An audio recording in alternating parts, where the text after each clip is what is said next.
Tantor Audio, a division of Recorded Books, presents Ruined and Redeemed, The Earl's Fallen Wife, by Bree Wolfe. Narrated by Ruth, Urquhart. Prologue.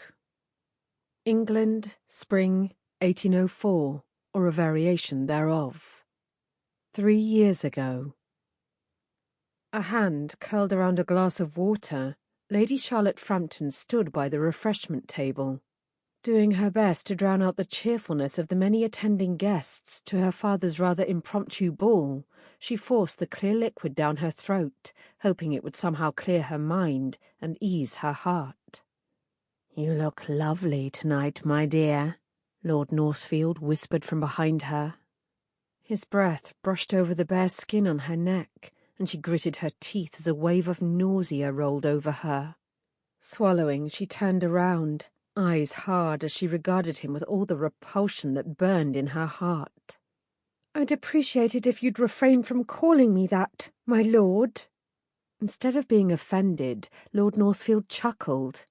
"How endearing," he said, then glanced around the large ballroom before leaning closer. "You did not object the other night?" "I did object," Charlotte forced out through gritted teeth. "However, how was I to know that you are anything but a gentleman?" Amused, Baron Northfield laughed. "Be that as it may," he continued, "your father will make the announcement within the hour." His unrelenting eyes held hers for a moment before drifting lower to linger on more intimate places. "And then I shall have every right to call you my dear." A triumphant sneer drew up his lips as he held her gaze, daring her to fight him, knowing that she could not win. As his threat echoed in her ears, Charlotte felt her body grow rigid with dread and repulsion and the utter hopelessness of her situation. Her fingers tightened around the glass in her hand until her sinews stood out white and her hand began to ache. And yet Charlotte welcomed the pain, for it was far better than the torturous despair that ate at her soul. Brushing a golden lock of his meticulously groomed hair behind his ear, Lord Northfield smiled at her, clearly amused with the struggle that coursed through her.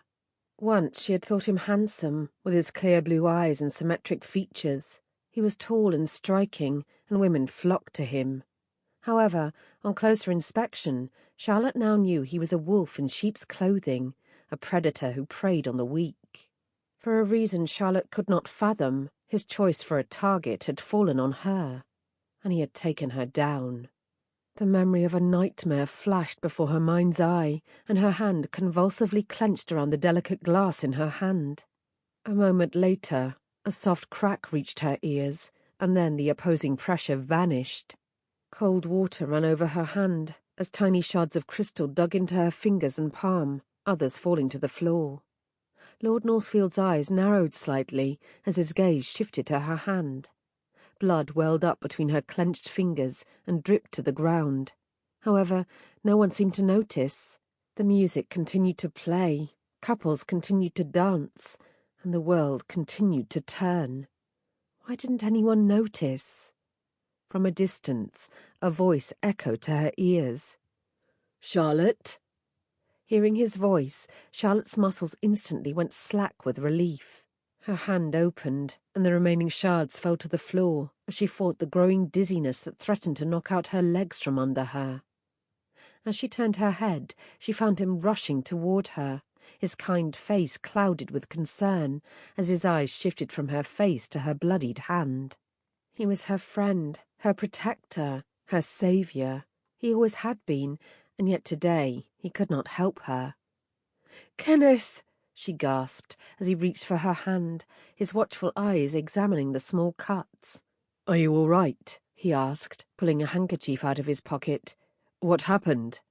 His eyes drifted to Lord Northfield, and she noticed the slight tension that always came to his jaw whenever he wanted to say more than he dared. "I'm fine," Charlotte said, allowing his strong arms to hold her upright as white lights began to dance before her eyes. "I'm fine," she repeated, although the meaning of that sentence was lost on her. "It is nothing," Lord Northfield interjected, a disapproving frown on his face as he glanced from her to Kenneth. Then he held out his hand to her. "Allow me to escort you to the terrace for some air." Staring at her own hand as though he'd just threatened to cut it off, Charlotte took a step back and then shook her head. The mere thought of being alone with that man terrified her to her very core. At her rejection, Lord Northfield's jaw clenched and his eyes hardened, revealing the unfeeling heart that beat in his chest. "You will do as I say," he snapped, advancing on her. "That's enough, Northfield," Kenneth commanded, stepping in front of her, shielding her with his body. He glared at her enemy. "Leave. Now." A snarl on his face, Lord Northfield took a deep breath as the glare in his eyes promised retribution. Squaring his shoulders, he raised his head, looking down at them with unconcealed disgust. Then he turned on his heel and walked away. Closing her eyes, Charlotte took a deep breath. Although she held no hope in her heart for herself, she prayed that Kenneth would not suffer for his gallant heart. Who knew of what else Northfield was capable? "What is going on, Charlotte?" Kenneth asked, his warm eyes searching her face as he held his handkerchief pressed to her wounded hand. "What just happened?" The look in his eyes told her that he was not referring to her bleeding hand. Swallowing, Charlotte forced a smile on her face. "Nothing." She shook her head, unable to look him in the eyes and lie. "Everything's fine. Let me just go and take care of this." Withdrawing her hand from his, she stepped around him and hastened toward the door before he could object. Tears burned in her eyes, but she held them back until the solitude of the corridor engulfed her. Then the dam burst, and all the pain and misery of the past fortnight poured down her cheeks. Unable to hold back the agonizing sobs that tore from her throat, Charlotte fled through the first door she could find and retreated to the very back of the library, hoping that the distance would drown out her sobs. With hands curled into fists, she leant back against a tall bookshelf, resting her head against its precious volumes, before her knees gave in and she sagged to the ground. Then she heard the door open and footsteps approach. Instantly Charlotte froze, her sobs stuck in her throat as images of that one fateful night flashed before her eyes, and her heart doubled over in pain. "Not again!" her mind screamed, and she pushed herself to her feet. Had he come after her as he had then? "Charlotte, are you in here?"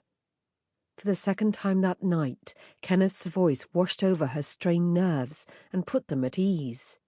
Taking a deep breath, Charlotte swallowed as her heart hammered in her chest. "I'm here," she whispered, all strength gone from her body. Footsteps echoed closer, and then Kenneth stood before her, his dark eyes searching her face. "Tell me what's going on. What did he do?" Averting her eyes, Charlotte shook her head.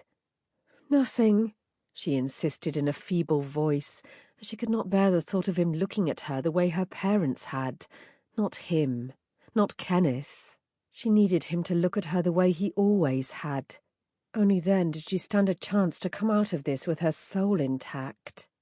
As she tried to step around him, his hand settled on her shoulder and held her back, and Charlotte loved him for it, for knowing her so well, for being able to tell that something was wrong, for wanting to help her. His other hand settled under her chin and gently tilted up her head. "Look at me," he whispered, and when she finally did, a soft smile curled up his lips. "Tell me, and I will protect you." Wishing with all her heart that he could, Charlotte felt herself begin to tremble. "You cannot. There's no way. You have to let me go." The expression in his eyes hardened. "Let me be the judge of that," he said, his voice insistent. "Tell me, did he say something to upset you? You've been acting strange for the past fortnight. Ever since the night of Lord Radcliffe's ball, you've been—" His voice trailed off as his eyes narrowed in suspicion. "The way he spoke to you." His eyes drilled into hers. "What did he do to you?" Blinking back fresh tears, Charlotte shook her head. "That doesn't matter now. A strangled growl rose from Kenneth's throat as he stepped back, his hands balling into fists. Pacing the floor in front of her, he clenched and unclenched his hands, occasionally running them through his hair, as though trying to pull them out by the roots. His eyes were dark and threatening, and the pulse in his neck hammered with such speed that Charlotte feared for him. Never had she seen him in such a rage. Then he stopped his frantic pacing and came to stand in front of her, holding her gaze for a long time, as though needing one final confirmation. Then he spun around on his heels and stormed toward the door. "I'll kill him! I swear to God I'll kill him!" At his words, panic seized Charlotte's heart and she rushed after him. "No, no, no, please don't!" she pleaded, reaching for his arm and pulling him back to face her. "Please, I beg you, don't do this." Looking down at her, his eyes searched her face, confusion mingling with the rage so clearly edged in his features. "Why not? Give me one good reason why I shouldn't go out there and challenge him." "Because he'll kill you," Charlotte sobbed, knowing her words to be true. "Believe me, he doesn't fight fair. If you get in his way, he will kill you. And I'd rather marry him than lose you. You're the only one who—" "Marry him?" Kenneth's eyes bulged. "Are you out of your mind? After what he did to you, why would you even consider—" "Because my father insists on it." Swallowing, Charlotte looked into his eyes, remembering the moment she had gone to her parents for help, certain they would protect her. She had never been more wrong. "What?" Disbelief written all over his face, Kenneth stared at her. "Why?" As her hands began to tremble, Kenneth reached for her and pulled her into his arms, holding her tight until her body began to still. "He said," Charlotte began, remembering the look of disappointment on her father's face, "that I should not have allowed him to take advantage of me." As fear surged to the surface, she lifted her head and looked at him, her eyes pleading. "But I didn't. I tried to stop him. Believe me." Agonizing sobs tore from her throat as she pleaded her case. "Please, believe me. I tried. Once more, Kenneth lifted her head and made her look at him. "I never thought I'd say this," he forced out through clenched teeth, and Charlotte's heart stopped, terrified to see him turn against her, just as her parents had. "But your father is not the kind of man I thought him to be." He swallowed, raw emotions underneath his calm exterior. "You," he looked deep into her eyes, imploring her to believe him, "have done nothing wrong. Do you hear me? This is not your fault. None of it." Closing her eyes, Charlotte sagged against his shoulder, and once again his arms held her tight. Until that moment, she hadn't realized how desperately she had needed someone to believe her, to not accuse her of wrongdoing, but to stand by her side, even if there was nothing he could do to help. "Look at me," he said once again, and she opened her eyes. Holding her gaze, he smiled. "Marry me." Charlotte's eyes opened wide. "What?" "Marry me," he repeated, "and I swear I'll protect you. That man will never lay a hand on you again." At his offer, a faint hope began to blossom in her heart, but Charlotte immediately crushed it. "No, I can't let you do that. You can't—" "That is for me to decide," he insisted, his gaze unwavering. "Your parents demand that you marry him to avoid a scandal. Is that not so?" Swallowing, Charlotte nodded. "Then marry me instead," Kenneth said, his warm hands wrapped around her chilled fingers. "If all they care about is to avoid a scandal, then marry me." Holding her gaze, he nodded. "This is the choice you have. Either I go out there and kill that bastard." The muscles in his jaw tensed and he swallowed. "Or you marry me and give me every right to protect you from him." "But—" "It's either or," he interrupted, "and don't for a moment think that you can talk me out of it." Surprised beyond comprehension, Charlotte stared up at him. Yet deep down, she had known that he would be her only hope. She had been so afraid for him to find out, not because she'd feared he wouldn't believe her, but because she'd known that he would sacrifice himself to save her. A soft smile tugged on the corners of his mouth. "Marry me," he said once again, and Charlotte wished she had the strength to refuse him. 1. Smoke and Fog. England, spring 1807, or a variation thereof. 3 years later. Like a monster advancing, smoke curled out from under the closed door, reaching out its talons for her. As though in a daze, Charlotte stood alone in the middle of the long corridor, eyes fixed on the nightmare slowly materializing before her. Could this be real, she wondered. How ought she to know? Ever since... she couldn't remember. Ever since when? It had been a long time since a clear thought had occupied her mind. All she could remember was the strange fog that hung about her, keeping her separate from the world around her, keeping her safe. Inside the fog, it was dim and cushioned. There were no loud noises or bright lights, no pain or regret, nothing. It was as though she were floating in water. There was nothing sharp or hard, but simply a liquid essence of life, carrying her wherever it chose.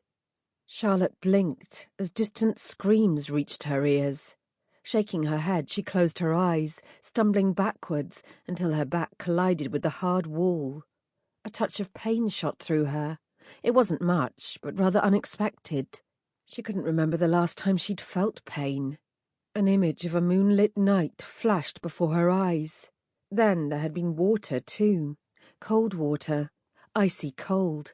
It had threatened to engulf her, but someone had pulled her back to the surface. Frederick. A moan escaped her lips as a deep ache bit at her heart, and she almost toppled over. Sinking to the floor, Charlotte hugged her knees, willing away the memories that had left her at peace for so long. With her head resting on her knees, she tried to fight down the rising panic, taking one long breath after the other. Then she began to cough. Lifting her head, Charlotte found herself not surrounded by fog, but by smoke. It stung her eyes and burned in her throat, tearing ragged coughs from within her. Her body convulsed, fighting the invading presence, forcing her out of the place in her mind where no pain existed. Deep down, a part of her knew she couldn't stay. If she did, she would be lost. "Get up," a familiar voice whispered, and her eyes went wide, searching up and down the corridor. "Save yourself." "Kenneth?" she asked, holding her sleeve before her mouth and nose. "Kenneth?" For a moment, a short precious moment, Charlotte was certain that he had come for her, the way he always had. But there was no one there. Only smoke. "Get up or die," his voice snarled at her. "It's either or." Pushing herself to her feet, Charlotte shook her head, trying to clear away the last remnants of the fog that dulled her senses. Where was she? Wynnham Institute, her mind supplied. Charlotte nodded. Yes, that sounded correct. But why was she here? Then she shook her head. No, that question could wait until later. Once more, looking up and down the corridor, Charlotte realized that she was alone. That was strange. After all, she was never alone. Not when they allowed her out of her cell and took her to see Dr. Watkins. Someone was always with her, lest she... Again, screams reached her ears, mingling with frantic shouting and the incessant ringing of a bell. Stumbling onward, Charlotte reached for each door on her way down the corridor, only to find them all locked. After a while, she realized that some of the loud noises drilling into her mind came from inside those rooms, as though someone was banging on the door, screaming at the top of their lungs. Were there people in there? Again, the bell rang, its shrill sound a warning that echoed in her bones. More coughing shook her body, and she stumbled farther down the corridor, eyes squinted against the smoke, but fixed on the door at the opposite side of the long hallway. Would it be locked too? Fear sneaked into her heart as her body sought to survive, pushing her onward. Then the door was within reach, yet Charlotte hesitated. Right then and there, she still had hope. However, once she found the door to be locked, It would vanish, leaving her to die alone. Am I not ready to die? She wondered. While her mind and heart screamed in confirmation, her body refused to surrender, fighting for supremacy. Finally, as the smoke nearly took her sight, her hand reached out, slowly, inch by inch, searching for the door handle. Finding it, she stood for a moment, uncertain what outcome to hope for. Then her hand moved as though of its own accord, and the door sprang open. Shocked, unprepared for the new decisions that were now forced on her, Charlotte stood and watched as the smoke curled around her legs, reaching out its arms to claim the new space she had opened to it. "Move!" Kenneth's voice snapped, and Charlotte flinched. Taking a tentative step toward the back staircase, she glanced around, but there was no one there. Screams, however, echoed to her ears like a stampede, hammering at her eardrums with such force that she feared they would burst. Step by step, Charlotte descended the stairs to the ground floor, then turned around a corner and came face to face with the real-life nightmare that had forced her out of her own. Through the window, she could see into the inner yard of the circular building, its right wing swallowed up by flames, stretching out its arms, hungering for more. Here and there she saw people running, shouting to each other. Although Charlotte did not recognize them, she knew that very few of them were patients. Squeezing her eyes shut, she tried to ignore the screams of those trapped in their cells, unable to free themselves. Ought she to go back for them? "Get out, now!" Kenneth's voice screamed above the roaring of the fire. "Move!" Startled, Charlotte spun on her heel, relieved to leave the fire behind her, and started for the door and the freedom it promised. However, the moment her hand came down on the handle, luck abandoned her. It was locked. Instantly, panic rose, and Charlotte scanned her surroundings with frantic eyes. Was there another door she could try, or were they all locked? The window. Charlotte's head snapped up. Yes, she could smash the window, if only she had... Glancing around, Charlotte's eyes fell on a spindly-looking chair, an abandoned walking stick, and then she saw the potted plant. Sitting in a ceramic pot filled with dirt, it ought to have the needed weight to break through the glass. Determined, Charlotte strode over, her hands reaching for the key to freedom. Lifting it, she groaned. The inactivity of the past few weeks, months, years, had robbed her of all the strength she'd once possessed. Approaching the window, she stood sideways at the best angle for her to aim, took as deep a breath as she could without coughing her lungs out, and hurled the potted plant at the window. The second the glass burst into a million pieces, her heart rejoiced. Was she truly ready to die? Scrambling through the window, Charlotte felt small shards dig into her hands and legs. As the blood ran down her skin, a memory of long ago resurfaced. Once again, she saw Kenneth's face before her, his kind, warm eyes looking into hers. "Marry me, and I swear I'll protect you," he'd said, and it meant it. Lost in her past, Charlotte flinched when shouting reached her ears. Somewhere to her left, people were running about, arguing. "We have to do something. They're all going to die. Do you truly want to go back in there? Don't be an idiot." "But forget it. I'm not risking my life for those bedlamites." As the harsh world around her came knocking on the door to her soul, Charlotte shrank back. Receding little by little, her fog disappeared, leaving her vulnerable and burdened with a life she didn't deserve. Why was she not locked in her cell, waiting for death? After all, no one deserved it more than she. But she wasn't dead, so the question remained, what now? Taking a tentative step forward, Charlotte swallowed as she proceeded toward the angry shouting. Her skin crawled with the apprehension she felt at encountering the man who had spoken so harshly. But had he been wrong? Confusion entered her mind, and Charlotte felt reminded of the struggle that had been her daily bread not too long ago. What was right or wrong? For a long time she had not been able to tell them apart, and she was not certain if she ever would be able to again. Stopping in her tracks, Charlotte inhaled deeply, and her body rejoiced as clean air filled its lungs. For a moment she closed her eyes, and then peeked around the corner. As the flames began to devour more and more of the building, the doctors and orderlies stood on the front lawn, watching as most of their patients were trapped inside, with death waiting to claim them. Even years later, Charlotte could not say what happened in that moment, but her feet refused to carry her any further. She knew she ought to return. She knew she belonged there, not among decent people. And yet she turned around and walked away. 2. Life and Death. At what point she'd lost her shoes, Charlotte did not know. Stumbling through the underbrush of the dense forest surrounding Wynnum Institute, she simply kept walking as stones and twigs cut into her feet. It was an old, familiar kind of pain, and yet a part of Charlotte felt as though she was experiencing it for the first time. Occasionally, a small voice would claim her attention. Unfortunately, it was not Kenneth. She hadn't heard him since leaving the asylum's grounds hours ago. No, this voice came from deep within her, incessantly asking a question she had stubbornly chosen to ignore. Where are you going? As the sun began to set, she sighed, cursing the nagging voice. Finally, she decided to answer, if only to silence it. However, her only response was, "Onward!" What else was there? After all, she had nowhere to go. She had no family, no friends. She was dead to the world, and if she didn't return, even her parents would believe the lie. They would finally be free of her and the scandal she had brought down upon them. But even so, she had to go somewhere.